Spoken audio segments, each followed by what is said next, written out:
महाविष्णु पुराण तृतीय भाग तृतीय अध्याय कल्प ओ प्रलय काल कथन। एथु अन्ते पराशर आनंदित मने आरंभिले आन कथा बसी कुशासने। शुण हे मैत्रेय एबे मन कन देई तुम्भ आगरे विस्तारी कहुअछि मोहि। एहि रूपे चारि जुग हेला अवसान हुई देव विलोप ए जगत जान। सत्य जुग जेउ काले आरंभ हुई सप्त ऋषि से काले एक मन होई। सकले मिली देवंकु प्रचार करंती परम पवित्र एहि कथा हे जति। कहुअछि आन कथा करंतु श्रवण मनुठारु स्मृति शास्त्र हुए प्रणयर। देवता एक एक मनंतर काले स्वर्गरे करंती वास अति कुतूहले। मनुपुत्र गण एक मनंतर जाए अवस्थिति करीण रहंती जे सभिए।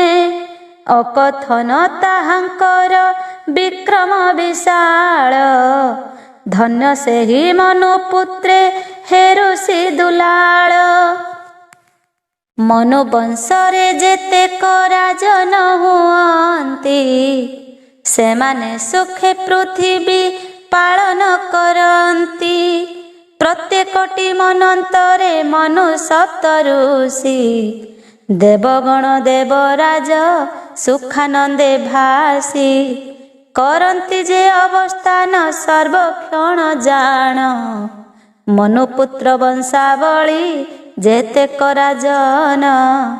उत्पन्न होइण एहि धरणी पृष्ठरे पालन करंती प्रजा जत्न सहकारे।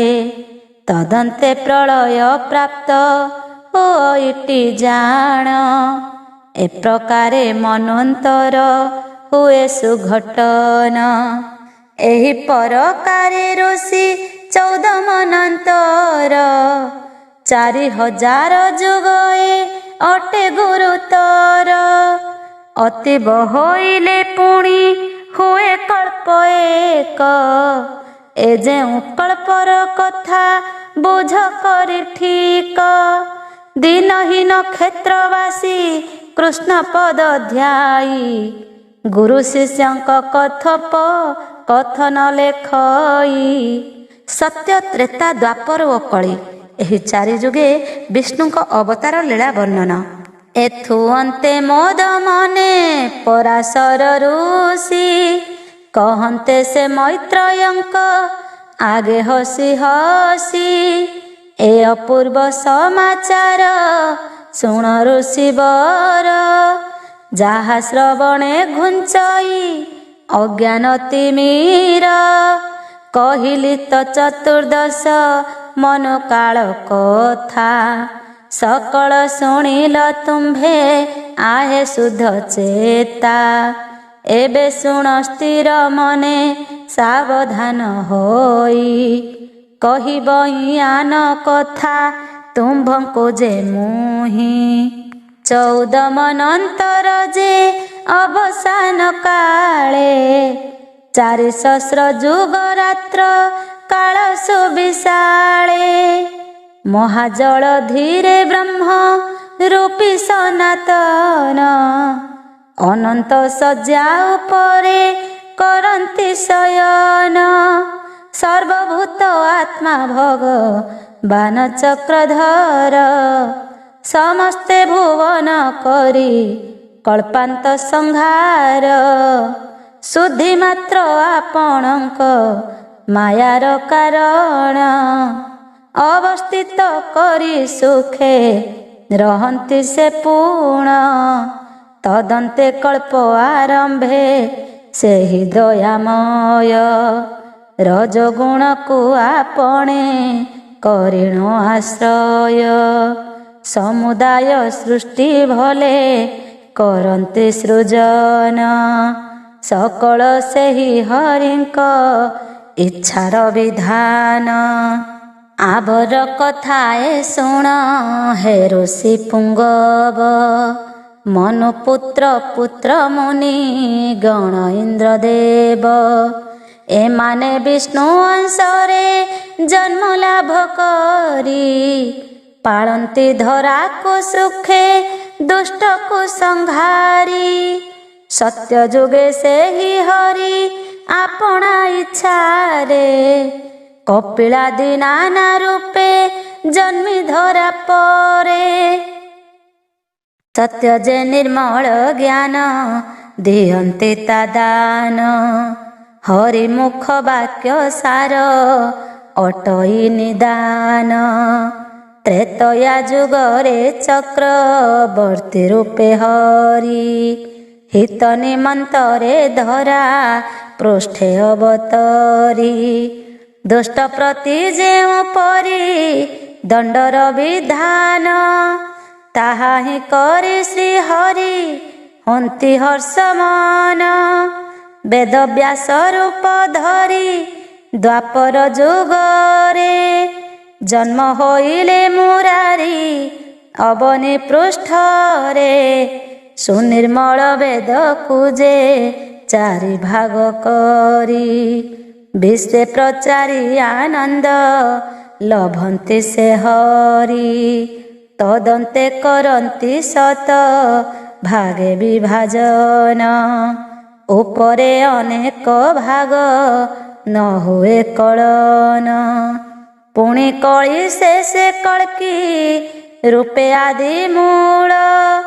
ଯେତେକ ଦୁର୍ବୃତ୍ତ ଜନେ କରି କୌଶଳ ସତପଥେ ପ୍ରାଣୀମାନେ ଓଟାରି ନିଅନ୍ତି।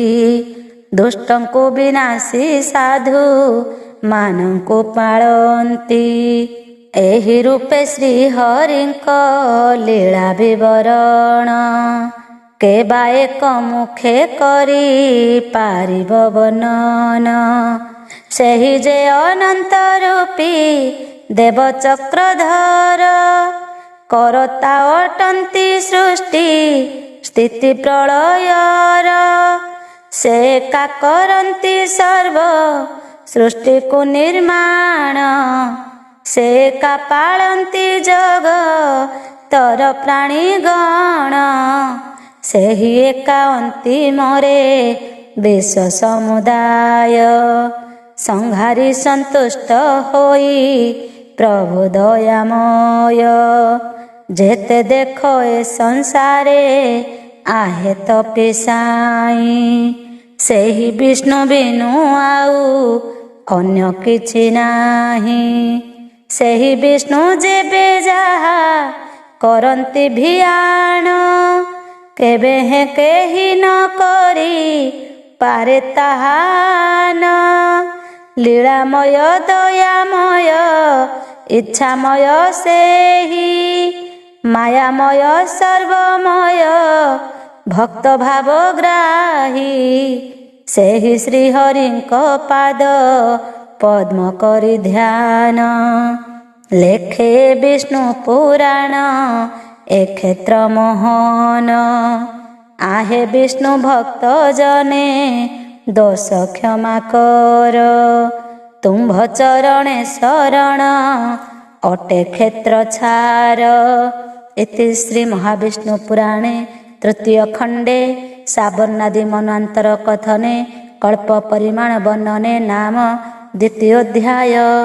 तृतीय अध्याय वेद विभाग कथन व्यास विवरण और वेद व्यासंक अष्टविंशति नाम वर्णन। मैत्रेय उवाच एथु अन्ते विनयरे से मैत्रेय मुनि पराशरंकु कहन्ति धरि पाद बेनी। हे गुरु शुणिली मुहि सर्व विवरण सकल संदेह मोर होइला हरण। ଆପଣ ଯେ ମୁଖ୍ୟ କର୍ତ୍ତା ଅଟନ୍ତି ମୋହର। ଦିବ୍ୟ ଜ୍ଞାନ ଦାତା ଗୁରୁ ସର୍ବଗୁଣାକର। ଏବେ ନିବେଦନ ପାଦେ କରୁଅଛି ମୁହିଁ, ବୁଝାଇ କୁହନ୍ତୁ ଭଲେ ସୁପ୍ରସନ୍ନ ହୋଇ। ସରବ ବେଦ ବିଭାଗ ହୋଇଲା ଯେ ମନ୍ତେ, ତହିଁରେ ଯା ସାର ତତ୍ତ୍ୱ କୁହନ୍ତୁ ଏ ମୋତେ। ଆପଣଙ୍କ ମୁଖୁ ଶୁଣି ସେ ସବୁ ବିଷୟ, କୃତାର୍ଥ ହୋଇବି ମୁହିଁ ଗୁରୁ ମହାଶୟ। ପରାଶର ଉବାଚ ମୈତ୍ରେୟଙ୍କ ମୁଖ ଚାହିଁ ଜ୍ଞାନୀ ପରାଶର, ବୋଲନ୍ତି ଏକାଗ୍ର ଚିତ୍ତେ ଶୁଣ ଋଷିବର। ନିଜେ ବ୍ୟାସ ରୂପୀ ନାରାୟଣ ଦେବ ହରି, ଜଗତର ହିତ ହେତୁ ଅନୁମାନ କରି। ଏକ ବେଦକୁ ଦ୍ୱାପର ଯୋଗରେ ଯେ ସେହି, ବହୁ ରୂପରେ ବିଭକ୍ତ କଲେ ମଦ ବହି। କ୍ରମେ କ୍ରମେ 2812 ସେ ଶ୍ରୀହରି, ବେଦକୁ ବିଭାଗ କଲେ ଜାଣତ ପଚାରି। କ୍ରମେ 28 ବ୍ୟାସ ରୂପୀ ନାରାୟଣ, ଗତ ହୋଇଛନ୍ତି ଜାଣ ଏକଥା ପ୍ରମାଣ। ବର୍ଣ୍ଣନ କରି କହୁଛି ତାହାଙ୍କର କଥା, ସ୍ଥିର ମନେ କର୍ଣ୍ଣ ଡେରି ଶୁଣ ହେ ସୁଚେତା। ପ୍ରଥମ ମନାନ୍ତରେ ଯେ ଦ୍ୱାପର ଯୁଗରେ, ସ୍ୱୟମ୍ଭୁ ହୋଇଲେ ବ୍ୟାସ ଏହି ଧରା ପରେ। ଦ୍ୱିତୀୟ ମନ୍ୱନ୍ତରେ ଯେ ଦ୍ୱାପର ଯୁଗରେ, ପ୍ରଜାପତି ମନୁ ବ୍ୟାସ ହେଲେ ଅବନୀରେ। ତୃତୀୟ ମନାନ୍ତରେ ଯେ ଦ୍ୱାପର ଯୁଗରେ, ଉଷନା ହୋଇଲେ ବ୍ୟାସ ଏହି ଜଗତରେ। ଚତୁର୍ଥ ମନ୍ୱନ୍ତରେ ଯେ ଦ୍ୱାପର ଯୁଗରେ, ବୃହସ୍ପତି ବ୍ୟାସ ହେଲେ ଏହି ବ୍ରହ୍ମାଣ୍ଡରେ। ପଞ୍ଚମ ମନ୍ୱନ୍ତରେ ସେ ଯେ ଦ୍ୱାପର ଯୁଗେ, ସବିତା ହୋଇଲେ ବ୍ୟାସ ଏହି ମହି ଭାଗେ। ଷଷ୍ଠ ମନ୍ୱନ୍ତରେ ପୁଣି ଦ୍ୱାପର ଯୁଗରେ, ମୃତ୍ୟୁ ହେଲେ ବ୍ୟାସ ଦେବ ଜଗତ ମଧ୍ୟରେ। ସପ୍ତମ ମନ୍ୱନ୍ତରେ ଯେ ଦ୍ୱାପର ଯୁଗରେ, ଇନ୍ଦ୍ର ହେଲେ ବେଦ ବ୍ୟାସ ଏହି ବିଶ୍ୱ ପରେ। ଅଷ୍ଟମ ମନ୍ୱନ୍ତରେ ସେ ଦ୍ୱାପର ଯୁଗରେ, ବଶିଷ୍ଠ ହୋଇଲେ ବ୍ୟାସ ଏହି ବସୁଧାରେ। ନବମ ମନ୍ୱନ୍ତରେ ଦ୍ୱାପର ଯେ ଯୁଗେଣ, ସାରସ୍ୱତ ବ୍ୟାସ ହେଲେ ଧରଣୀରେ ଜାଣ। ଦଶମ ମନ୍ୱନ୍ତରେ ଦ୍ୱାପରେ ହେ ଯେ ଋଷି, ତ୍ରିଧାମା ହୋଇଲେ ବ୍ୟାସ ବୁଝ ସବିଶେଷୀ। ଏକାଦଶ ମନ୍ୱନ୍ତରେ ଦ୍ୱାପର ଯୁଗରେ, ତ୍ରିଦୋଷ ହୋଇଲେ ବ୍ୟାସ ଏହି ଧରିତ୍ରୀରେ। ଦ୍ୱାଦଶ ମନ୍ୱନ୍ତରେ ସେ ଦ୍ୱାପର ମୁନୀଶ, ଧରା ପରେ ଭରଦ୍ୱାଜ ହେଲେ ବେଦ ବ୍ୟାସ। ତ୍ରୟୋଦଶ ମନ୍ୱନ୍ତରେ ଦ୍ୱାପର ଯୁଗରେ, ଅନ୍ତରିକ୍ଷ ବ୍ୟାସ ହେଲେ ବିଶ୍ୱ ବ୍ରହ୍ମାଣ୍ଡରେ। ଚତୁର୍ଦଶ ମନ୍ୱନ୍ତରେ ଦ୍ୱାପର ଯୁଗେଣ, ବସୁ ହେଲେ ବ୍ୟାସ ବିଶ୍ଵେ ଜାଣତ ପିଗଣ। ପଞ୍ଚଦଶ ମନ୍ୱନ୍ତରେ ଦ୍ୱାପର ଯୁଗରେ। ତ୍ରଯ୍ୟରୁଣ ହେଲେ ବ୍ୟାସ ଏହି ଜଗତରେ। ଷୋଡ଼ଶ ମନ୍ୱନ୍ତରେ ଦ୍ୱାପର ମୈତ୍ରେୟ। ସେହି ଧରାଧାମେ ବ୍ୟାସ ହେଲେ ଧନଞ୍ଜୟ। ସପ୍ତଦଶ ମନ୍ୱନ୍ତରେ ଦ୍ୱାପର ଯୁଗରେ। କୃତଞ୍ଜୟ ହେଲେ ବ୍ୟାସ ଏହି ଅବନୀରେ। ଅଷ୍ଟାଦଶ ମନ୍ୱନ୍ତରେ ଦ୍ୱାପର ଯୁଗେଣ। ଋଣଜ ହୋଇଲେ ବ୍ୟାସ ଏ ଧରାରେ ଜାଣ। ଊନବିଂଶ ମନ୍ୱନ୍ତରେ ଦ୍ୱାପର ଯୁଗରେ। ପୁଣି ଭରଦ୍ୱାଜ ବ୍ୟାସ ହେଲେ ଜଗତରେ। ବିଂଶତି ମନ୍ୱନ୍ତରେ ସେ ଦ୍ୱାପର ହେ ଋଷି। ଗୌତମ ହୋଇଲେ ବ୍ୟାସ ବୁଝ ସବିଶେଷୀ। ଏକବିଂଶ ମନ୍ୱନ୍ତରେ ଦ୍ୱାପର ଯୁଗରେ। ହର୍ଯାତ୍ମା ହୋଇଲେ ବ୍ୟାସ ଏହି ଧରଣୀରେ। ଦ୍ୱାବିଂଶ ମନ୍ୱନ୍ତରେ ସେ ଦ୍ୱାପରେ ମୁନୀଶ। ଏହି ପୃଥିବୀରେ ବ୍ୟାସ ହେଲେ ବେଦ ବ୍ୟାସ। ତ୍ରୟୋବିଂଶ ମନ୍ୱନ୍ତରେ ଦ୍ୱାପର ଯୁଗରେ। ତୃଣବିନ୍ଦୁ ହେଲେ ବ୍ୟାସ ସାରା ସଂସାରରେ। ଚତୁର୍ବିଂଶ ମନ୍ୱନ୍ତରେ ଦ୍ୱାପରେ ମୈତ୍ରେୟ। ରୁକ୍ଷ ହେଲେ ବ୍ୟାସ ବିଶେ ବୁଝ ହୋଇଥୟ। ଏହାଙ୍କୁ ବାଲ୍ମୀକି ବୋଲି କହନ୍ତି ଜଗତେ। ଲେଖିଲେ ଯେ ରାମାୟଣ ପ୍ରାଣୀଙ୍କର ହିତେ। ପଞ୍ଚବିଂଶ ମନ୍ୱନ୍ତରେ ଦ୍ୱାପର ଯୁଗରେ। ଶକ୍ତି ହେଲେ ବେଦ ବ୍ୟାସ ବ୍ରହ୍ମାଣ୍ଡ ମଧ୍ୟରେ। ଷଡ଼ବିଂଶ ମନ୍ୱନ୍ତରେ ଦ୍ୱାପର ଯୁଗରେ। ଧରା ପରେ ହେଲେ ବ୍ୟାସ ସ୍ୱୟଂ ପରାଶରେ। ସପ୍ତବିଂଶ ମନ୍ୱନ୍ତରେ ଦ୍ୱାପର ଯୁଗରେ। ଜାତୁକର୍ଣ୍ଣ ହେଲେ ବ୍ୟାସ ଅବନୀ ଉପରେ। ଅଷ୍ଟାବିଂଶ ମନ୍ୱନ୍ତରେ ଦ୍ୱାପରେ ହେ ଜାଣ। କୃଷ୍ଣ ଦ୍ୱୈପାୟନ ବ୍ୟାସ ହେଲେ ମୁନିରାଣ। ଏହି ଯେ କହିଲି ବେଦ ବ୍ୟାସଙ୍କ ଚରିତ। ବର୍ତ୍ତମାନ ଅଷ୍ଟାବିଂଶ ବେଦ ବ୍ୟାସ ଗତ। ଭବିଷ୍ୟ ଦ୍ୱାପର ଯୁଗ ହେ ଋଷି ନନ୍ଦନ। ଦ୍ରୋଣପୁତ୍ର ଅଶ୍ୱତ୍ଥାମା ସର୍ବଗୁଣେ ପୂର୍ଣ୍ଣ। ହୋଇବେ ଯେ ବେଦ ବ୍ୟାସ ଏହୁ ସତ୍ୟବାଣୀ। ଏଥିରେ ସନ୍ଦେହ କିଛି ନାହିଁ ଋଷିମଣି। ଓଁକାର ମହାତ୍ମ୍ୟ। ଏହା ପରେ ଜାଣ ମାତ୍ର ଓଁକାର ରହିବ। ଯେ ଓଁକାର ଚାରି ବେଦ ସ୍ୱରୂପ ହୋଇବ। ସେହି ଓଁକାର ସ୍ୱରୂପ ବ୍ରହ୍ମଙ୍କୁ ଯେ ମୁହିଁ ବାରମ୍ବାର ନମସ୍କାର କରି ମାଗେ ତ୍ରାହି। ଜ୍ଞାନର ସ୍ୱରୂପ ବେଦ ରୂପୀ ଭଗବାନ। ଜ୍ଞାନାଦି ଶାଖାରେ ସଦା ହୋନ୍ତି ବିରାଜନ। ପରମ ପବିତ୍ର କଥା କି କହିବି ମୁହିଁ।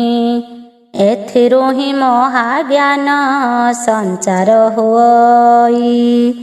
ଆଦି ଅନ୍ତ ନାହିଁ ତାର ପରମ ଗୁପତ। ଓଁକାର ସ୍ୱରୂପୀ ଭାବ ଗ୍ରାହୀ ଜଗନ୍ନାଥ। ସେହି ଯେ ଓଁକାର ରୂପୀ ପ୍ରଭୁ ନିରାକାର। ଜଗତ ମୋହନ ହରି ତୁମ୍ଭେ ଗୁଣାଧାର। ସେ ଓଁକାର ପୁଣି ସର୍ବ ଗୁଣେ ପରକାଶ। ପ୍ରବୃତ୍ତିକାର କରଜ ଗୁଣେ ହିଁ ଅବଶ୍ୟ ଭୋଗ ମୋକ୍ଷ ସ୍ୱରୂପ ହିଁ ଯାହା ପ୍ରୟୋଜନ ପୁରୁଷମାନଙ୍କୁ ସଦା କରନ୍ତି ସାଧନ ଶାସ୍ତ୍ରଜ୍ଞ ସାଂଖ୍ୟ ଦର୍ଶନ ପ୍ରାଣୀମାନଙ୍କର ମହାନିଷ୍ଠା ସ୍ୱରୂପୀ ଯେ ଅଟନ୍ତି ଓଙ୍କାର ପୁଣି ଅନ୍ତର ବାହାର ଇନ୍ଦ୍ରିୟ ସମସ୍ତ ବିଶେଷରେ ଯାହାଙ୍କର ଅଟଇ ସଂଯତ ଜ୍ଞାନ ବିବେକରେ ହେତୁ ସେହିମାନଙ୍କର ନିଃସନ୍ଦେହେ ବୁଝ ଏକା ଅଟଇ ଓଙ୍କାର ବାହାର ଇନ୍ଦ୍ରିୟ ମାନଙ୍କର ସେ ଅଲଭ୍ୟ ବିନାଶ ରହିତ ପ୍ରବଣକୁ ଜାଣିଥିବ ସୃଷ୍ଟି କାରଣେ ପ୍ରବର୍ତ୍ତି ସୁଧା ସେ ଆପଣ ନିତ୍ୟ ବ୍ରହ୍ମା ନିରଞ୍ଜନ ପରିମାଣ ଶୂନ୍ୟ ଏ ବିଶ୍ୱର କାରଣ ଯେ ଜାଣ ଆହେ ଜ୍ୟୋତି ଆବର ଯେହୁ ବିଶ୍ୱର ଆଶ୍ରୟ ଅଟନ୍ତି ଆପଣ ଉତ୍ପତ୍ତି ହେତୁ ଆପଣାର ଗୁଣେ ବିଦ୍ୟମାନ ହୁଅନ୍ତି ଯାଇ ସେ ଏକାନ୍ତ ସ୍ଥାନେ ସେ ଯେ ବିଭାଗ ରହିତ ଦୀପ୍ତ ବହୁ ରୂପ ପରମାତ୍ମା ଅକ୍ଷୟ ଅବ୍ୟୟ ଦେବ ଭୂପ ନାରାୟଣ ପ୍ରତିମୂର୍ତ୍ତି ପରମ ସୁନ୍ଦର ସେ ପରମ ବ୍ରହ୍ମଙ୍କୁ ମୋ ସଦା ନମସ୍କାର ସେ ହରି ସକଳ ଭୂତେ ଅଭିନ୍ନ ଭାବରେ ବିରାଜମାନ ଅଛନ୍ତି ଏହି ଚରାଚରେ ଭିନ୍ନ ଜ୍ଞାନେ ତଥାପି ସେ ଅଭିନ୍ନ ହୁଅନ୍ତି ଏକରୁ ଅନେକ ଅନେକରୁ ଏକ ମୂର୍ତ୍ତି ସାମ ଯଜୁରୁକ ବେଦ ସ୍ୱରୂପଟି ସେହି ଏ ତିନି ବେଦର ସାର ପ୍ରଣବ ବୋଲାଇ ପ୍ରାଣୀଙ୍କର ଆତ୍ମା ରୂପୀ ଏକା ସେ ଆପଣ ବେଦ ସ୍ୱରୂପୀ ଅଟନ୍ତି ସେହି ନାରାୟଣ ନାନା ବିଭାଗରେ ଜାଣ ଶାଖାଦି ଭେଦରେ ବାଣ୍ଟି ହୋଇଛନ୍ତି ସେହି ହରି ବ୍ରହ୍ମାଣ୍ଡରେ ବହୁ ଶାଖାରେ ସେ ବେଦ ବଣ୍ଟନ କରନ୍ତି ବିଶେଷରେ ସେହି ବେଦ ରଚକ ଅଟନ୍ତି ସର୍ବଶାଖା ସ୍ୱରୂପେ ସେ ସର୍ବଜ୍ଞାନ ଦାତା ଅନନ୍ତ ରୂପା ଅଟନ୍ତି ସେହି ହର୍ତ୍ତା କର୍ତ୍ତା ଭବ ଦୁଃଖ ସିନ୍ଧୁ ଜଳେ ତାରଣ ନୌକା ସେହି ହରି ନାମ ଗୋଟି ଅଟଇଟି ଏକା ଏମନ୍ତ ଗତିଦାୟକ ନାମ କରି ସାର ଦୁଃଖେ ସ୍ରୋତେ ଭାସି ଯାଏ କ୍ଷେତ୍ରବାସୀ ଛାର ଇତି ଶ୍ରୀ ମହାବିଷ୍ଣୁ ପୁରାଣେ ତୃତୀୟ ଖଣ୍ଡେ ବେଦ ବିଭାଗ କଥନେ ବ୍ୟାସ ବିବରଣେ ନାମ ତୃତୀୟ ଅଧ୍ୟାୟ।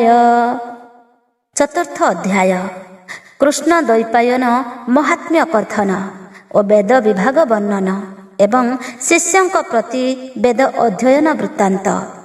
ପରାଶର ଉବାଚ ଏଥୁ ଅନ୍ତେ ପରାଶର ମୈତ୍ରେୟଙ୍କୁ ଚାହିଁ ବୋଲନ୍ତି ଶୁଣ ହେ ଋଷି ଆନନ୍ଦିତ ହୋଇ ଯେଣୁ କରି ତୁମ୍ଭେ ମୋର ଅଟ ହେ ସୁଶିଷ୍ୟ ଶୁଣିବାକୁ ଆଶା ଅଛି ଭୂତ ଭବିଷ୍ୟ କହୁଛି ମୁଁ ଆନ କଥା ଶୁଣ ଦେଇ ମନ ତୁମ୍ଭ ହିତ ପାଇଁ ସବୁ କରଇ ବର୍ଣ୍ଣନ ଈଶ୍ୱରଙ୍କ ଠାରୁ ଯେଉଁ ଆଦି ବେଦ ଜାତ, 1,00,000 ଶ୍ଳୋକ ସେହୁ ହୋଇଲା ଗଣିତ।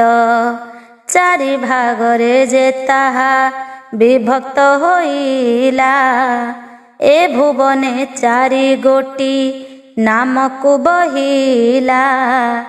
ଭଲ ରୂପେ ହେତୁ କର ଆହେରୁ ଶିଶୁତ, ତାହା ଦ୍ୱାରା ଅଗ୍ନିହୋତ୍ର ଆଦି ଯେ ସମସ୍ତ 10 ଯଜ୍ଞ ଅନୁଷ୍ଠିତ ହୋଇଥାଏ ଜାଣ। ସକଳ ହିଁ ସୁପବିତ୍ର ଅଛଇ ପ୍ରମାଣ। ଏହି ଅଷ୍ଟାବିଂଶ ନାମ ଦ୍ୱାପର ଯୁଗରେ, କୃଷ୍ଣ ଦ୍ୱୈପାୟନ ବ୍ୟାସ ପ୍ରତ୍ୟକ୍ଷ ରୂପରେ। ଏକଭୂତ ବେଦକୁ ସେ କରି ନିରୀକ୍ଷଣ, 4 ଦିଗରେ ବିଭକ୍ତ କଲେ ତତ୍କ୍ଷଣେ। ବେଦ ଶାଖା ମାନ ହେଲା ଏହି ପ୍ରକାରେ, 4 ଯୁଗବାସୀ ଯେତେ ମହାଯଜ୍ଞନରେ। ସେହି ଅନୁସାରେ ଯଜ୍ଞ ଆଦି କ୍ରିୟାମାନ, କରନ୍ତି ଉତ୍ତମ ରୂପେ ସେ ଯେ ଅନୁଷ୍ଠାନ। କି କହିବି ହେ ମୈତ୍ରେୟ ଆଗରେ ତୁମ୍ଭରି, ବ୍ରହ୍ମାଙ୍କ ଆଜ୍ଞାକୁ ବେଦ ବ୍ୟାସ ଶିରେ ଧରି। ବେଦକୁ ବିଭକ୍ତ କରି ମୁନି ଯେ ପୈଳକେ, ଅଧ୍ୟୟନ କଲେ ରୁକ ବେଦକୁ ପୁଲକେ। ବୈଶାମ୍ପୟନେ ପୁଣି ଯଜୁର୍ବେଦ ଯେ ଜାଣ, କରାଇଲେ ଅଧ୍ୟୟନ ମଙ୍ଗଳ କାରଣ। ଜୈମିନୀଙ୍କୁ ସାମବେଦ ଅତ୍ୟନ୍ତ ସୁଚିତେ, ଅଧ୍ୟୟନ କରାଇଲେ ଜଗତର ହିତେ। ସର୍ବଶେଷରେ ଅଥର୍ବ ବେଦକୁ ସେ ଜାଣ, ସୁମନ୍ତ୍ରକୁ କରାଇଲେ ଯତ୍ନେ ଅଧ୍ୟୟନ। ସେ ଉତ୍ତାରେ ମହାମୁନି ରୋମହର ଶଣେ, ଯଥାକାଳେ ଶିଷ୍ୟ କଲେ ଆନନ୍ଦିତ ମନେ। ଇତିହାସ ପୁରାଣକୁ ତାକୁ ପଢ଼ାଇଲେ, ରୋମହର୍ଷଣ ତହିଁରେ ଧୁରନ୍ଧର ହେଲେ। ଯଜୁର୍ବେଦ ଥିଲା ପୂର୍ବେ ଗୋଟିଏ ପ୍ରକାର, 4 ଭାଗ କଲେ ତାକୁ ବ୍ୟାସପୁତ୍ର ମୋର। ତାହା ଦ୍ୱାରା ଚାତୁର୍ହୋତ୍ର ବିଧାନ ପ୍ରମାଣ, ତେଣୁ ଯଜ୍ଞ ଅନୁଷ୍ଠାନ ବ୍ୟବସ୍ଥାଭିୟାନ। ସେହି ଯଜୁର୍ବେଦରେ ଯେ ଐଧର୍ଯ୍ୟ ହୋଇଲା, ରୁକ ବେଦ ହୋତ୍ର କ୍ରିୟା ସର୍ବ ପ୍ରଦର୍ଶିଲା। ସାମର ଉଗ କ୍ଷାତ୍ର ସର୍ବ ହେଲା ବଳବାନ, ଏହି ରୂପେ ବେଦ ମାର୍ଗ ହୋଇଲା ବର୍ଣ୍ଣନ। ପରେ ସମୁଦାୟ ରୂପେ କରିଣ ଉଦ୍ଧାର, ରୁକ ବେଦ ସଂହିତାକୁ କଲେ ପୁଣି ସାର। ଯଜୁରେ ଯେ ଯଜୁର୍ବେଦ ସଂହିତା କରିଲେ, ସାମରେ ହିଁ ସାମବେଦ ସଂହିତା ରଚିଲେ। ହେ ମୁନି ସେ ବ୍ୟାସଦେବ ମହରତନୟ, করে যে যজুর্বেদরে ব্রহ্মত্ব নির্ণয়। অথর্ব বেদ যে সবু কর্ম ক্ষত্রিঙ্কর, ব্রহ্মত্ব বিধিরে কলে ব্যবস্থাবর। বেদ বৃক্ষকু সে ব্যাস এমন্ত প্রকারে, বিভক্ত করন্তে সেহি বেদ এ সংসারে। নানাদি পাদপ রূপ করিণ ধারণ, পরিগণিত হইলা ବନ ରୂପେ ଜାଣ। ପ୍ରଥମରେ ପୈଳ ଋଷି ନିଜେ ରୁକ ବେଦ, ଦୁଇ ଗୋଟି ଭୋଗ କଲେ ହୋଇଣ ଆନନ୍ଦ। ଇନ୍ଦ୍ର ପ୍ରମତିଙ୍କୁ ପୁଣି ବାଷ୍କଳି ଋଷିରେ, ପଢ଼ାଇଲେ ତାହା ସେ ଯେ ଅତି ସନ୍ତୋଷରେ। ବାଷ୍କଳି ମହର୍ଷି ଜ୍ଞାନେ ମହାଜ୍ଞାନବାନ, ରୁକ ବେଦ ସଂହିତାର ଶାଖା ଯେ ପ୍ରଧାନ। ତାହାକୁ ସେ ଚାରି ଭାଗେ ବିଭାଜନ କରି, ରଚନା କରିଣ ଶିଖାଇଲେ ଶିଷ୍ୟ ଚାରି। ପ୍ରଥମ ଶିଷ୍ୟଙ୍କ ନାମ ବୌଦ୍ଧ ମହାଋଷି, ଦ୍ୱିତୀୟ ଅଗ୍ନିମାଠାର ଋଷି ମଧ୍ୟ ଶଶୀ, ତୃତୀୟ ଯାଜ୍ଞବଲ୍କ୍ୟ ଜ୍ଞାନୀଙ୍କ ପ୍ରଧାନ, ଚତୁର୍ଥ ଯେ ପରାଶର ଜାଣତ ପଧନ। ଆବର ପ୍ରସଙ୍ଗ ଶୁଣ ମନ କରି ସ୍ଥିର, ଇନ୍ଦ୍ର ପ୍ରମତି ନାମରେ ଯେଉଁ ଋଷି ବର, ସେ ଋଷି ଆପଣା ଗୁରୁ ପାଶେ ସଦା ରହି। ଯେ ସଂହିତା ଅଧ୍ୟୟନ କଲେ ଶ୍ରଦ୍ଧା ବହି, ତାହାର ଏକ ଅଙ୍ଗରୁ ବିବିଧ ପ୍ରମାଣେ। ଆପଣା ପୁତ୍ରକୁ ଶିକ୍ଷା ଦେଲେ ଅନୁକ୍ଷଣେ, ସେହି ଇନ୍ଦ୍ର ପ୍ରମତିଙ୍କ ପୁତ୍ର ମାଣ୍ଡୁକେୟ। ତାଙ୍କୁ ଶିଖାଇଲେ ବେଦ ମିତ୍ରେ ଭାବି ଶ୍ରେୟ, କୈକଙ୍କ ଶିକ୍ଷିତ ରୁକ ବେଦ ଯେ ସଂହିତା।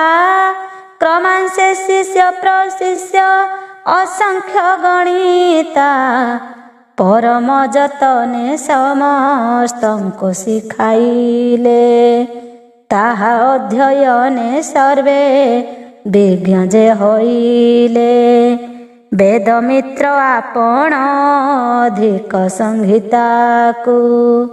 ପାଞ୍ଚ ଭାଗେ ବିଭାଜନ କଲେ ସେ ବେଳକୁ, ତାଙ୍କ ପ୍ରିୟ ଛାତ୍ର ଥିଲେ ଯେଉଁ 5 ଜଣ। କହୁଅଛି ତାଙ୍କ ନାମ ମନ ଦେଇ ଶୁଣ, ଗାଲବ ମୃଦୁଲ ଶିଶିର ଯେହି ତିନି, ଶାଳୀୟ ବାତ୍ସ୍ୟ ସହିତେ 5 ଜଣ ମୁନି। ପଢ଼ାଇଲେ ମାନଙ୍କୁ ଯତନ କରିଣ, ସକଳ ହିଁ ଗୁରୁ ଭକ୍ତି ସର୍ବଜ୍ଞ ବ୍ରାହ୍ମଣ। ସେ ଇନ୍ଦ୍ର ପ୍ରମତିଙ୍କର ଯେ ଦ୍ୱିତୀୟ ଛାତ୍ର, ଶାକପନି ବୋଲି ନାମ ବିଖ୍ୟାତ ସର୍ବତ୍ର। ସେ ମଧ୍ୟ ପଠନ ରୁକ ବିଭାଗ କରିଣ, 3 ଭାଗ କଲେ କରି ସଂହିତା ରଚନା। ତଦନ୍ତେ ରଚନା କଲେ ସେ ନିରୁକ୍ତ ଏକ, ଯେହୁ ବିଖ୍ୟାତ ବାଳକ କ୍ରଞ୍ଚ ବିତାରିକ। ଏହି 3 ମହାଋଷି ଅତି ବୁଦ୍ଧିମାନ, ସେ 3 ଗ୍ରନ୍ଥକୁ ପାଠ କଲେ ଦେଇ ମନ। ଯେଉଁ ମୁନି ପାଠ କଲେ ସେ ନିରୁକ୍ତ ଗ୍ରନ୍ଥ, ନିରୁକ୍ତ କୃତ ନାମେଣ ହୋଇଲେ ବିଖ୍ୟାତ। ଏ ନିରୁକ୍ତି କୃତ ଋଷି ବେଦ ବେଦାଙ୍ଗରେ, ଅତ୍ୟନ୍ତ ପ୍ରବୀଣ ଥିଲେ ଏ ଧାରା ଧାମରେ।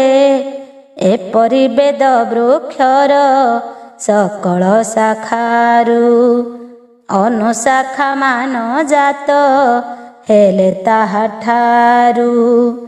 ବାଷ୍କଳି ନାମରେ ଯେଉଁ ମୁନି ବ୍ରହ୍ମବେତ୍ତା, ସେହି ଋଷି ମଧ୍ୟ ଅନ୍ୟ 3ଟି ସଂହିତା।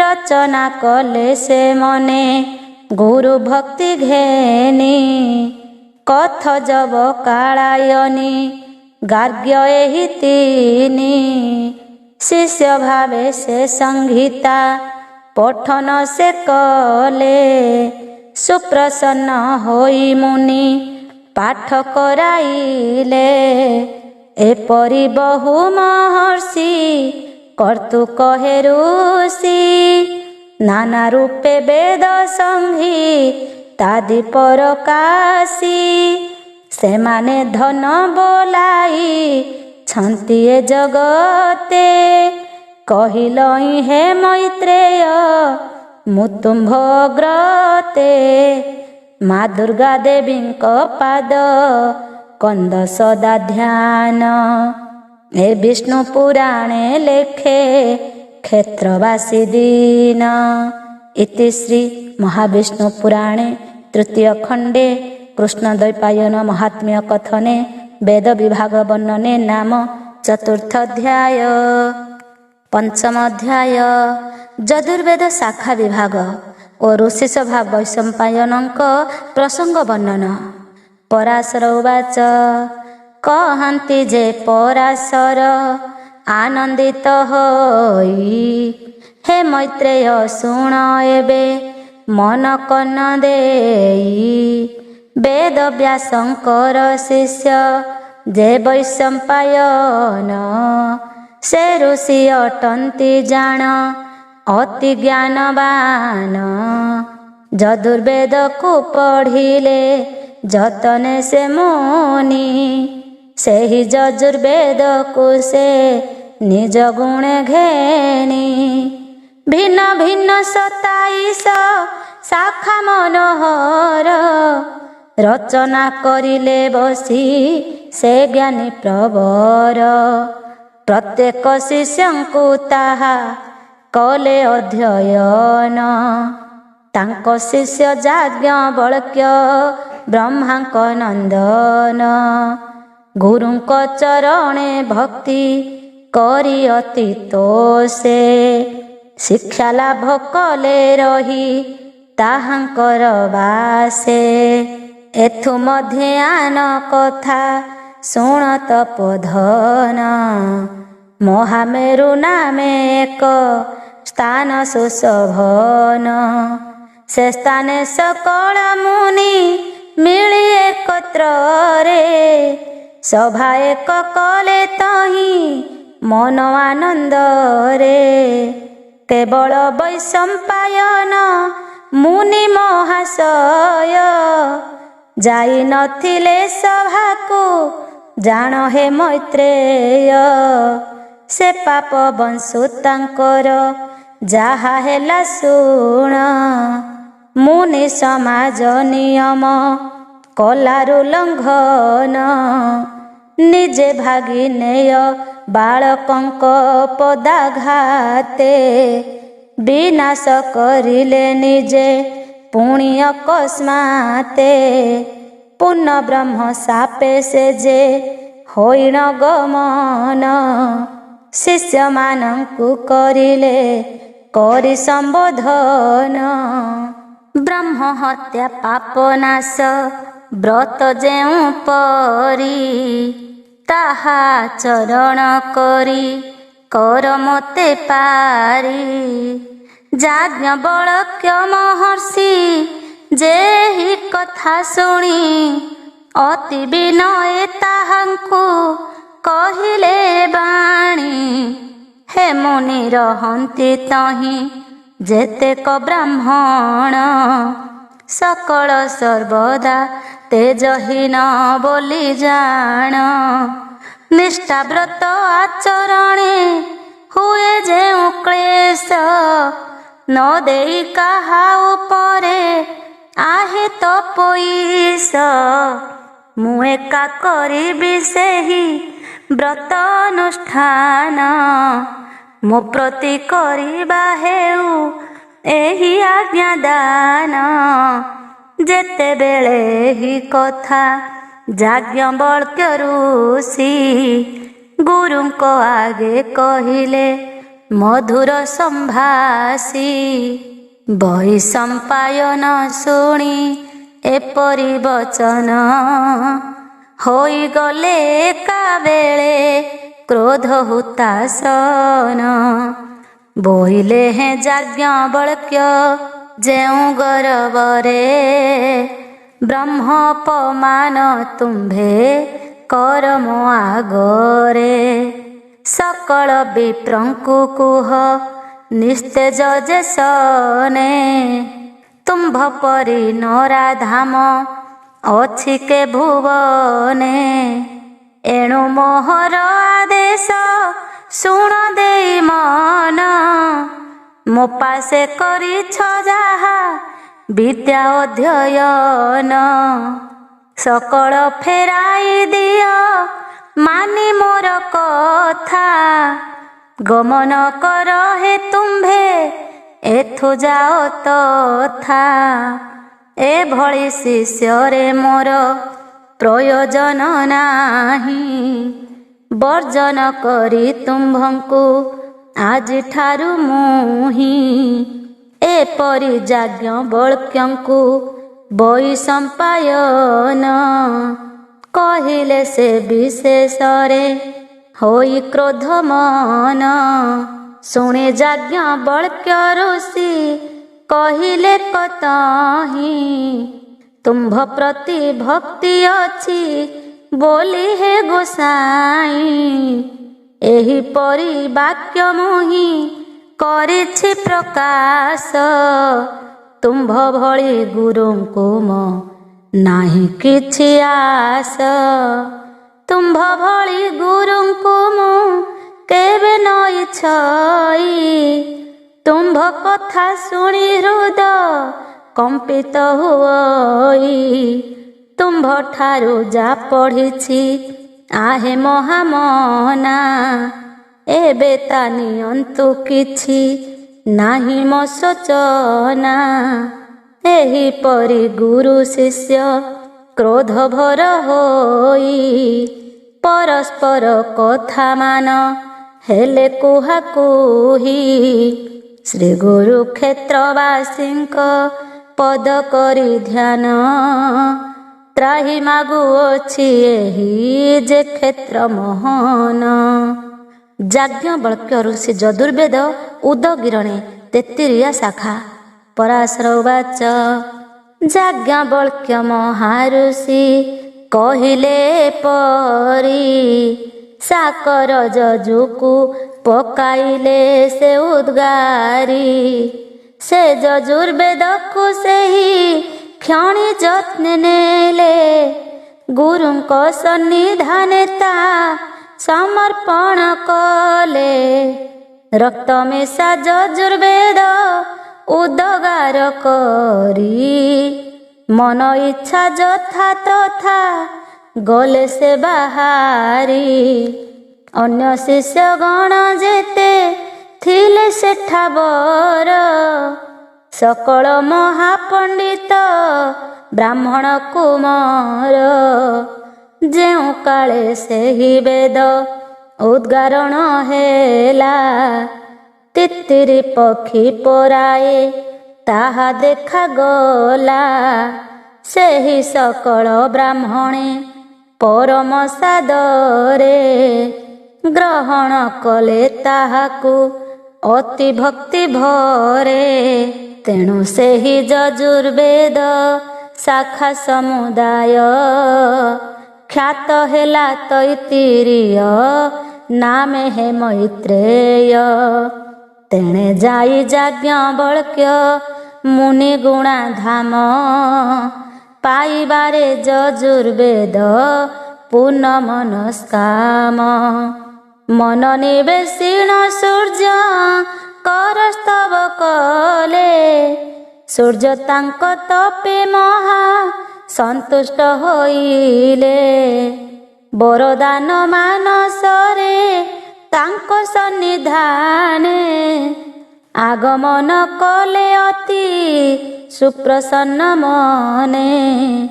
ଦେଖି ଜଣାଇଲେ ମୁନି ସୂର୍ଯ୍ୟଙ୍କ ପୟରେ, ଭୂଦେବ ଭାସ୍କର ଏହି ଇଚ୍ଛା ମନେ କରେ। ବୈଶମ୍ପାୟନ ଯେ ଗୁରୁ ମୋହର ଅଟନ୍ତି, ହୃଦୟ ମଧ୍ୟରେ ସେହି ଯାହା ନ ଜାଣନ୍ତି। ସେହିପରି ଯଜୁର୍ବେଦ ସର୍ବସାର ଯାହା, ପ୍ରଦାନ କରନ୍ତୁ ମୋତେ ହେ ଭାସ୍କର ତାହା। ଯାଜ୍ଞବଲ୍କ୍ୟ ମୁଖ ଶୁଣି ଏସନ ବଚନ, ପରମ ସନ୍ତୋଷ ହୋଇ ସେ ବେଦ ତପନ। ପ୍ରାର୍ଥନା ଅନୁସାରେ ଯା ତାହା ଦାନ କରି, ଗମନ କଲେ ସ୍ୱସ୍ଥାନେ ଗଗନ ବିହାରୀ। ଏହିପରି ପ୍ରୋକ୍ତ ଯଦୁର୍ବେଦ ଜାଣ ଭଲେ, ବିଶ୍ଵ ଆଦି କରି ସର୍ବେ ଅଧ୍ୟୟନ କଲେ। ଭିନ୍ନ ଭିନ୍ନ ପରକାରେ କଲେ ମୁନିଗଣ, ତେଣୁ ପଞ୍ଚଦଶ ଶାଖା ହେଲା ନିରୂପଣ। ଯାଜ୍ଞବଲ୍କ୍ୟ ମୁନି ଠାରୁ ଏହି ଯେ ସମସ୍ତ ପ୍ରବର୍ତ୍ତିତ ହୋଇଅଛି, ଆହେ ତପୋବନ୍ତ। ଅଧମ କ୍ଷେତ୍ର ମୋହନ ଦୁର୍ଗାପଦ ଧ୍ୟାଇ, ଆନନ୍ଦିତ ମନେ ବିଷ୍ଣୁ ପୁରାଣ ଲେଖଇ। ଇତି ଶ୍ରୀ ମହାବିଷ୍ଣୁ ପୁରାଣେ ତୃତୀୟ ଖଣ୍ଡେ ଯଦୁର୍ବେଦ ଶାଖା ବିଭାଗାଦି ବର୍ଣ୍ଣନେ ନାମ ପଞ୍ଚମଧ୍ୟାୟ। ଷଷ୍ଠ ଅଧ୍ୟାୟ ସାମ ଓ ଅଥର୍ବ ବେଦର ଶାଖା ବିଭାଗ କଥନ। ପରାଶର ଉବାଚ, ବୋଲନ୍ତି ଯେ ପରାଶର ଶୁଣ ହେ ମୈତ୍ରେୟ, କହିଲଇଁ ଯଜୁର୍ବେଦ କଥା ସମୁଦାୟ। ଏବେ ସାମବେଦ କଥା ଶୁଣ ତପୋଧନ, ଯେଉଁ ରୂପେ ସାମ ଶାଖା ହେଲା ବିଭାଜନ।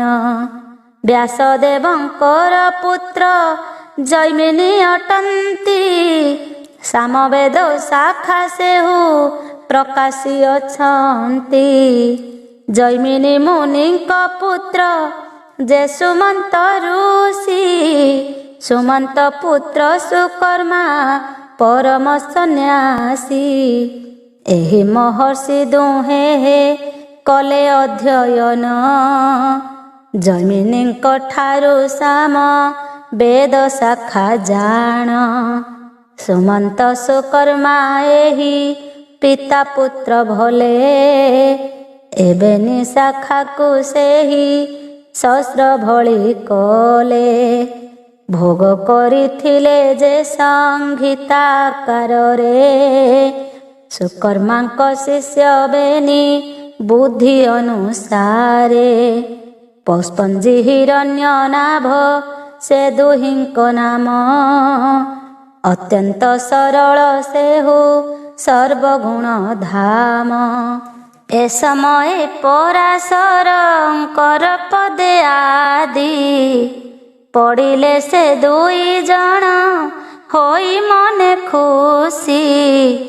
ଏହି ପୌଷ୍ପଞ୍ଜିଙ୍କ ଶିଷ୍ୟ କଥନକୁ ଶୁଣ, ଯଥାର୍ଥରେ କହୁଛି ମୁଁ ସମସ୍ତ ଫେଡ଼ିଣ। ପୌଷ୍ପଞ୍ଜିଙ୍କ ଶିଷ୍ୟ ଚାରି ଲୋକାକ୍ଷକୁ ଥାମି, ଲାଙ୍ଗଳିକୁ ସିଦ ସହ ଶିଷ୍ୟ ଚାରି ନାମି। ଏହି ଚାରି ମୁନିଙ୍କର ଆହେ ବ୍ରହ୍ମବେତ୍ତା, ବିଭିନ୍ନ ରୂପରେ ଜାଣ ହୋଇଲା ସଂହିତା।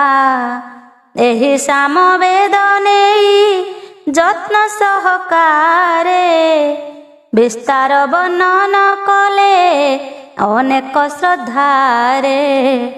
ଶିଖାଇଲେ ଶିଷ୍ୟ ଗଣେ ହରଷିତ ମନେ, ଗାୟନ କରିଲେ ତାହା ସେହି ଶିଷ୍ୟ ଗଣେ।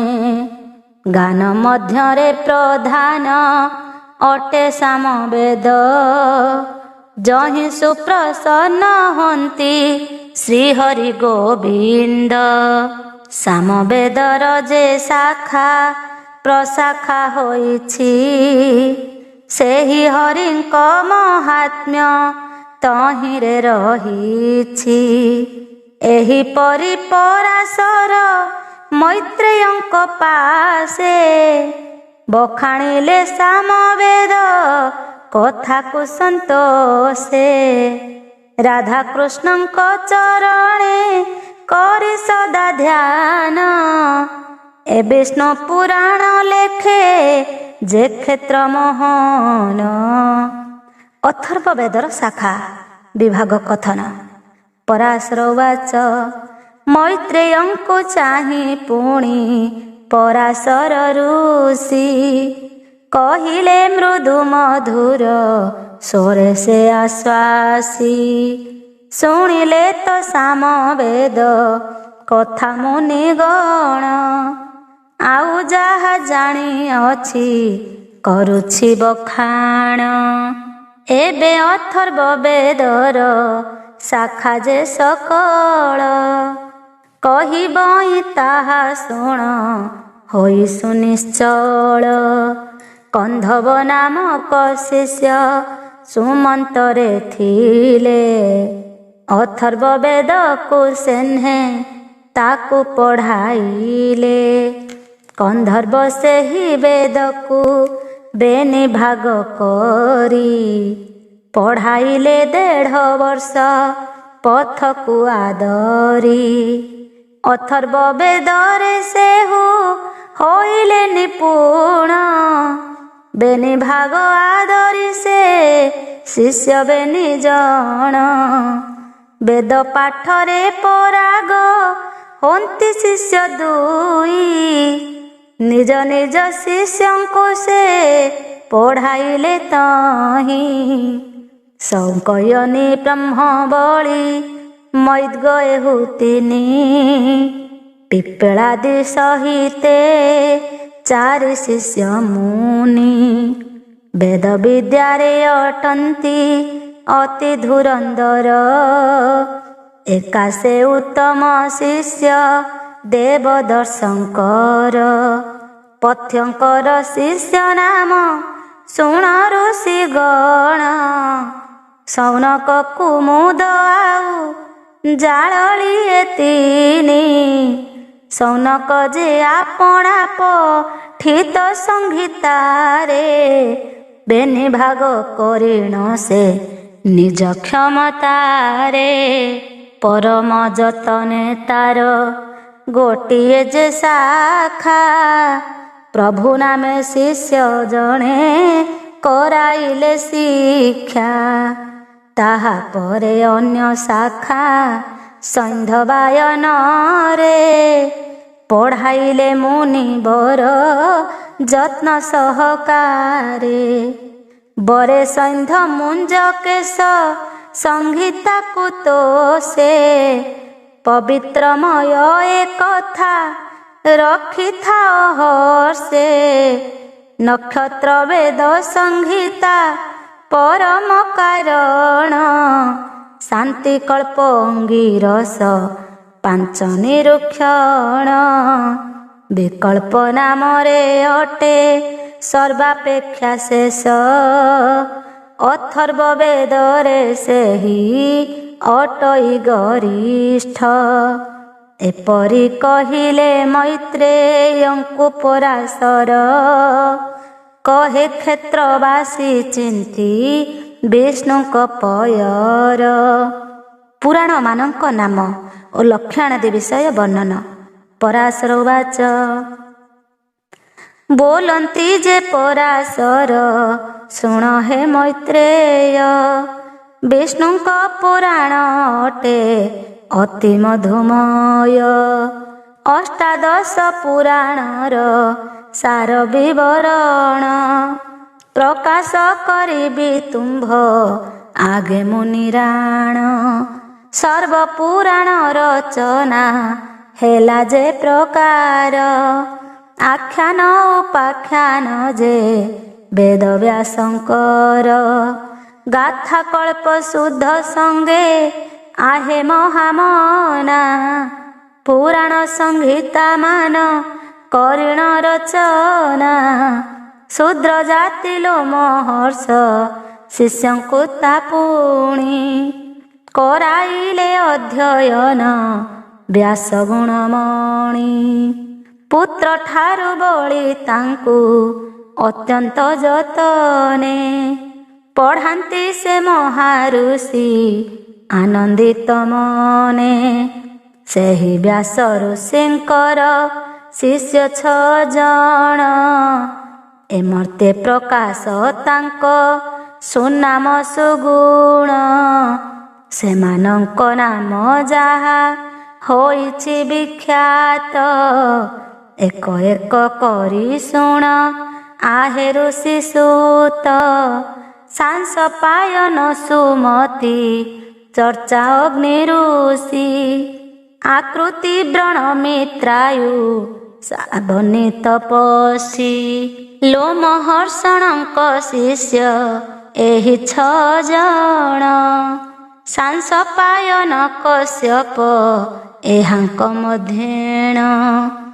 ଆବର ସାବନୀ ଋଷି ଏମାନେ ସକଳେ ଏକ ଏକ ପୁରାଣକୁ ଲେଖି ବିଦ୍ୟା ବଳେ। ଆପଣା ଆପଣା ମନୁ ନାସିଲେ ସଂଶୟ ସେହି ପୁରାଣରୁ ମୁହିଁ ଜାଣ ହେ ମୈତ୍ରେୟ। ସାରତ ସଂଗ୍ରହ କରି ଶ୍ରୀ ବିଷ୍ଣୁ ପୁରାଣ ଉତ୍ତମ ରୂପରେ କରି ଅଛି ମୁଁ ରଚନ। ଅଷ୍ଟାଦଶ ପୁରାଣରେ ଏ ପୁରାଣ ସାର ଯେଣୁ ଏଥି ଅଛି ବିଷ୍ଣୁ କଥା ଭରପୁର। ମହାପୁରାଣ ନାମରେ ଭାଗବତ ଅଟେ ଏ 2 ପୁରାଣ ଶ୍ରେଷ୍ଠ ବୋଲି ଯେ ପ୍ରକଟେ। ଏବେ କହୁଅଛି ମୁହିଁ ପୁରାଣର ନାମ ଏକ ମନ ହୋଇ ଶୁଣ ହେ ଋଷି ଉତ୍ତମ। ପ୍ରଥମେ ବ୍ରହ୍ମ ପୁରାଣ ଆଦି ନାମେ ଖ୍ୟାତ ପରମ ପବିତ୍ର ଶୁଣି ପରମ ମହତ। ଦ୍ୱିତୀୟ ପଦ୍ମ ପୁରାଣ 7 ଖଣ୍ଡ ଅଟେ। ତୃତୀୟ ବିଷ୍ଣୁ ପୁରାଣ ନାମଟି ପ୍ରକଟେ। ଚତୁର୍ଥେ ଶିବ ପୁରାଣ ଅଟଇ ବିଖ୍ୟାତ। ପଞ୍ଚମେ ମହାପୁରାଣ ଶ୍ରୀମଦ୍ ଭାଗବତ। ଷଷ୍ଠେ ନାରଦ ପୁରାଣ ପ୍ରକାଶିତ ହେଲା। ନାରଦୀୟ ନାମେ ଖ୍ୟାତ ସଂସାରେ ହୋଇଲା। ସପ୍ତମରେ ମାର୍କଣ୍ଡେୟ ପୁରାଣ ପ୍ରକାଶ। ଅଷ୍ଟମେ ଅଗ୍ନି ପୁରାଣ ନବମେ ଭବିଷ୍ୟ। ଦଶମେ ବ୍ରହ୍ମ ବୈବର୍ତ ପ୍ରକାଶ ପାଇଲା। ଏକାଦଶରେ ଯେ ଲିଙ୍ଗ ପୁରାଣ ହୋଇଲା। ଦ୍ୱାଦଶରେ ଖ୍ୟାତ ହେଲା ବରାହ ପୁରାଣ। ତ୍ରୟୋଦଶରେ ଯେ ସ୍କନ୍ଧ ପୁରାଣଟି ଜାଣ। ଚତୁର୍ଦଶରେ ବାମନ କୁର୍ମ। ପଞ୍ଚଦଶେ ଷଷ୍ଠ ଦଶରେ ଯେ ମତ୍ସ୍ୟ ପୁରାଣ ପ୍ରକାଶେ। ସପ୍ତଦଶରେ ଗରୁଡ଼ ପୁରାଣ ହୋଇଲା। ଅଷ୍ଟାଦଶରେ ବ୍ରହ୍ମାଣ୍ଡ ନାମ ବୋଲାଇଲା। ସର୍ବଶେଷେ ବ୍ରହ୍ମାଣ୍ଡ ଯେ ବ୍ରହ୍ମ ସର୍ବ ଆଗେ। ତୁମ୍ଭଙ୍କୁ କହିଲି ଋଷି ଅତି ଅନୁରାଗେ। ଏହିପରି ଅଷ୍ଟାଦଶ ପୁରାଣ ଯେ ଗଣା। ପାଠକ ମାନଙ୍କୁ ଏହା ନାହିଁ ତ ଜଣା। ପୁରାଣ ମାନଙ୍କରେ ଯାହା ଅଛି ଯେ ଶୁଣ। ସ୍ୱର୍ଗ ପ୍ରତି ସ୍ୱର୍ଗ ସହ ମନ୍ୱନ୍ତର ପୁଣ। ବଂଶାନୁଚରିତ ଆଦି ରହିଛନ୍ତି ତହିଁ। ପଢ଼ିଲେ ବୁଝିବ ତୁମ୍ଭେ आहे ऋषि साई ମୁଁ ରଚନା କରିଛି ଯା ଶ୍ରୀ ବିଷ୍ଣୁ ପୁରାଣ ବିଷ୍ଣୁଙ୍କ ମହାତ୍ମ୍ୟ ଏଥି ରହିଅଛି ପୂର୍ଣ୍ଣ ସକଳ ପୁରାଣ ନାମ ସଂଖ୍ୟା ସହିତରେ ବୁଝାଇ କହିଲି ବତ୍ସ ମୁଁ ତୁମ୍ଭ ଆଗରେ ସେହି ସଂସ୍କୃତ ଭାଷାରୁ କରି ଅନୁବାଦ ଲେଖିଲି ମୁହିଁ ଉତ୍କଳ ଭାଷାରେ ଯେ ପଦ ଶ୍ରୀ ରାଧା କୃଷ୍ଣଙ୍କ ପାଦ ପଦ୍ମ କରି ଧ୍ୟାନ ଅନ୍ତିମେ ମୁକ୍ତି ମାଗଇ ଯେ କ୍ଷେତ୍ର ମୋହନ ବିଦ୍ୟା ଓ ଋଷିତ୍ରୟ ବର୍ଣ୍ଣନ। ପରାଶର ଉବାଚ ଏଥୁ ଅନ୍ତେ ପରାଶର ଅତ୍ୟନ୍ତ ସନ୍ତୋଷେ ବୋଇଲେ ସେ ମୈତ୍ରେୟଙ୍କୁ ବସାଇଣ ପାଶେ ଶୁଣ ହେ ଋଷି ନନ୍ଦନ ଆନ ସମାଚାର ବିଦ୍ୟା ଓ ଋଷିୟ କଥା ଅତି ମନୋହର ପ୍ରକାଶ କରୁଛି ତାହା ତୁମ୍ଭ ଆଗେ ମୋହି ଯହିଁରେ ସନ୍ଦେହ ମନୁ ଜୀବ ଦୂର ହୋଇ ଚତୁର୍ଦଶ ବିଦ୍ୟା ଯଥା ସାର ବେଦ ଚାରି ମୀମାଂସା ନ୍ୟାୟ ଯେ ବେଦାଙ୍ଗ ଆହୁରି ପୁରାଣ ଯେ ଧର୍ମଶାସ୍ତ୍ର ଆୟୁର୍ବେଦ ବାଣୀ ଗନ୍ଧର୍ବ ବେଦ ଆବର ଧନୁର୍ବେଦ ବାଣୀ ନୀତିଶାସ୍ତ୍ର ଆଦି କରି ସାର ସମୁଦାୟ ଏହି ଚାରି କି ମିଶାଇ କରି ହେ ମୈତ୍ରେୟ ଅଷ୍ଟାଦଶ ବିଦ୍ୟା ଜାଣ ସଂସାରେ ବିଖ୍ୟାତ କହିଲି ତୁମ୍ଭ ଆଗରେ ବୁଝ ତପବନ୍ତ ଏବେ ତ୍ରୟ ଋଷି ନାମ କହୁଅଛି ଶୁଣ ବ୍ରହ୍ମର୍ଷି ଦେବର୍ଷି ପୁଣି ରାଜଶ୍ରୀ ପ୍ରମାଣ ଏତିନି ଋଷି ଜଗତେ ବିଖ୍ୟାତ ଅଟନ୍ତି ପୁଣ୍ୟ ଆତ୍ମା ଜ୍ଞାନବନ୍ତ ଯାହାକୁ କହନ୍ତି ଆଉ କି ଶୁଣିବା ପାଇଁ ବଳାଇଛ ମନ ପ୍ରକାଶ କଲେ ମୁଁ ତାହା କରିବି ବହନ ଏ ମନ୍ତ ସେ ପରାଶର ମୈତ୍ରେୟଙ୍କ ପାଶେ ବଖାଣିଲେ ଦିବ୍ୟ ଜ୍ଞାନ ସ୍ନେହ ଶ୍ରଦ୍ଧା ବସେ ଶୁଣି ସେ ମୈତ୍ରେୟ ଋଷି ଆନନ୍ଦ ହୋଇଲେ ଭକ୍ତି ଭରେ ଗୁରୁଙ୍କର ପାଦ ପୂଜା କଲେ ଜୟ କମଳା ରମଣ ନୀଳଗିରିବାସୀ ଦିଅ ଗତି ମୁକ୍ତି କ୍ଷେତ୍ର ଡାକେ ଦିବାନିଶି। ଇତି ଶ୍ରୀ ମହାବିଷ୍ଣୁ ପୁରାଣେ ତୃତୀୟ ଖଣ୍ଡେ ସାମବେଦାଦି ଶାଖା ଭେଦ ବର୍ଣ୍ଣନେ ନାମ ଷଷ୍ଠୋଧ୍ୟାୟ।